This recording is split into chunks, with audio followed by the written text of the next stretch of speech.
Hi folks, this is your MWIS Fleeting View for the week ahead.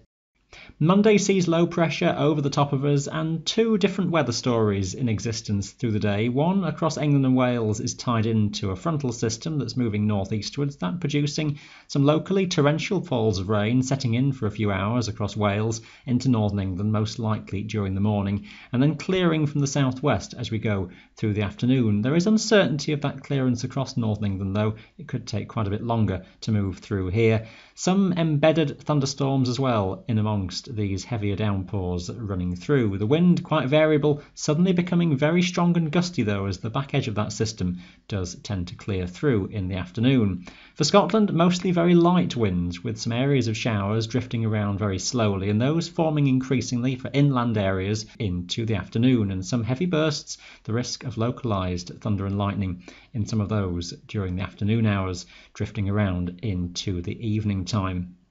Low pressure is starting to move away eastwards on Tuesday, breezy for some early in the day, the wind tending to drop light as the day goes on, with higher pressure starting to build from the west. It's a rather slack, slow-moving weather situation though. Quite humid conditions early in the day, misty, murky, damp across the hills with low cloud shrouding many areas, and that will stick around across western and northern regions nearest to the coasts. Those at tops will be covered in cloud, I suspect, most of the day. Some patchy, drizzly conditions around that cloud as well in the morning. By the afternoon, we'll see the risk of some locally heavier showers forming for inland areas of the central parts of the Highlands, the southern uplands, possibly into the North Pennines. The greatest risk of those later on Tuesday afternoon. For Wales, for the Peak District, most likely a dry day. Again, for West Wales, likely to hang on to that low cloud near to the coast.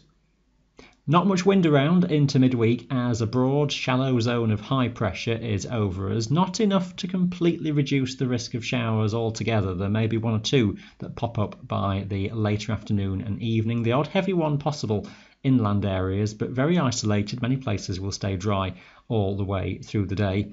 Again, some misty, murky conditions early in the morning, some banks of cloud across the hills at various heights. It could be that some high tops may well find themselves above any fog or low cloud first thing on Wednesday morning. That will tend to thin and break as we go through the daytime, so by the afternoon the cloud that's around is mostly above the hilltops and some sunshine will be around, typically best near to the coasts later afternoon into the evening.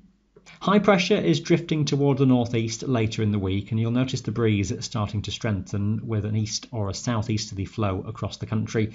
Again, some misty low cloud may be around in the morning, a good deal of sunshine though, especially across western regions during the day. Low cloud could hang on toward the eastern side of the Highlands. A low risk of an isolated shower, most places looking dry through Thursday. East or southeasterly winds prevail into Friday, could be stronger than Thursday and quite gusty across western regions in particular. A good deal of sunshine around though and feeling warm for most. Eastern regions could draw in some low cloud though off the North Sea. We're watching for complications developing out to the west and the southwest as lower pressure and some fronts are trying to move their way in, and that could start to bring some rain, maybe even some thundery conditions by either late Friday or into the weekend. There is a lot of uncertainty on that as we approach the weekend, so we'll keep an eye on those developments. Some better days then this week. You can find all your local details, of course, on our website. That's your Fleeting View. Thanks for watching.